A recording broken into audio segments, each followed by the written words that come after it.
Hello guys, welcome to my YouTube channel. Nandito na ako nakahiga lang. Naka-diaper. Anyways, may ikwikwento ako. Yung video na yan is na-upload ko na yan. Dito ko lang siya ikwikwento. Kasi yan ang papunta sa airport. So, nandoon kami sa sa Post Coffee. Nag-order kami ng coffee syempre. Umupo kami ng ilang minuto, tapos inano kami ng crew. Sir, what is your order? What? Wanna order this, and it's saying so there are two orders. So mato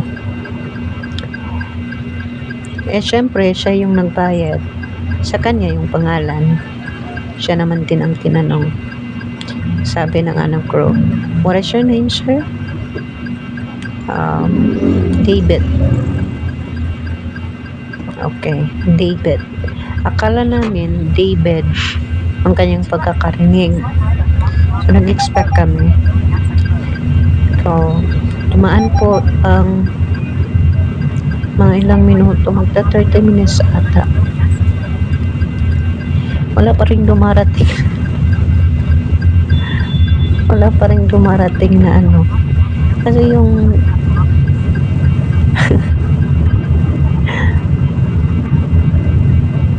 wala pa rin dumarating na, wala pa rin sumisigaw na David, yung ganun ba?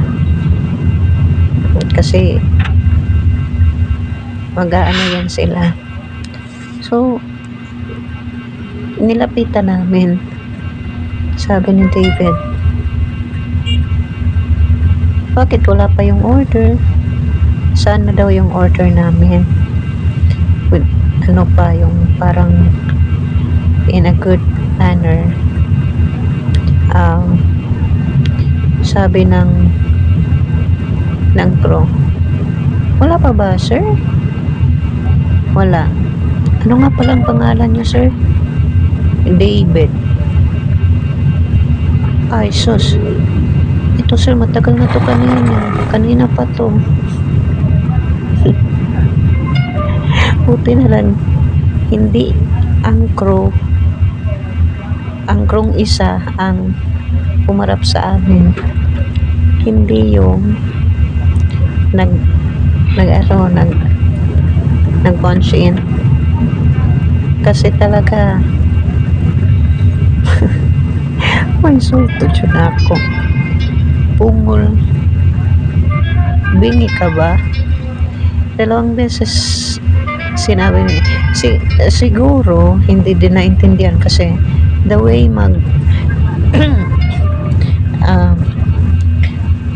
magsalita si David is slang talaga, guys.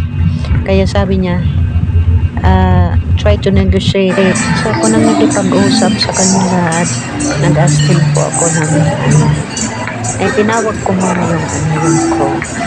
Narinig mo bang sinabi ng kasama ko? Yes, ma'am. Anong narinig mo? David.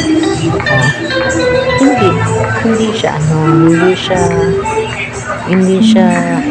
tama.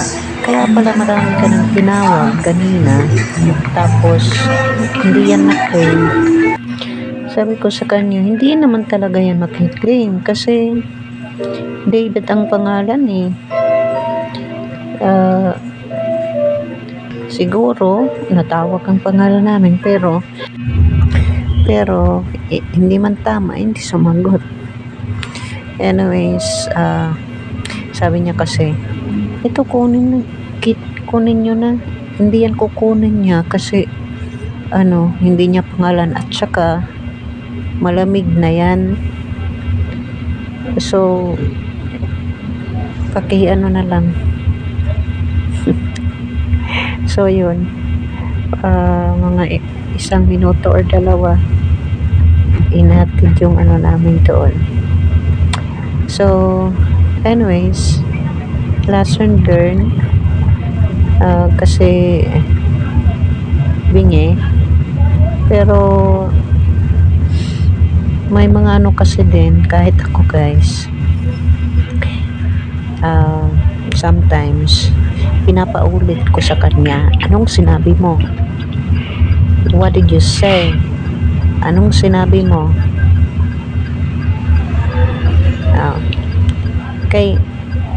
Kasi yung kanyang pagkakabigkas, kung narinig nyo sa iba kong mga vlog, nagsasalita naman siya,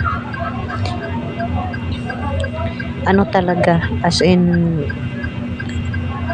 slang, British kasi siya to die. Tapos ano siya, yung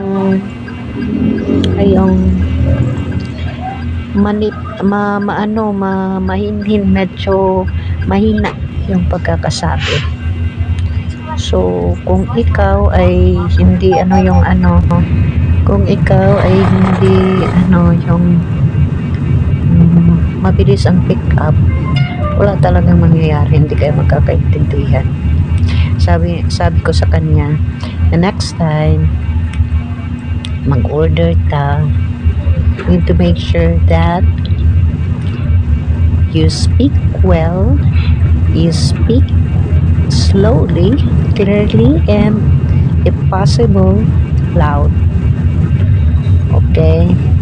Because your accent is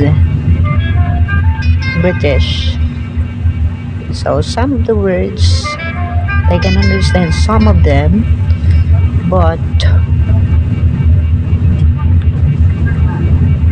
some not. Sabi ko sa kanya, okay, but sabi niya sa akin, sa'yo na lang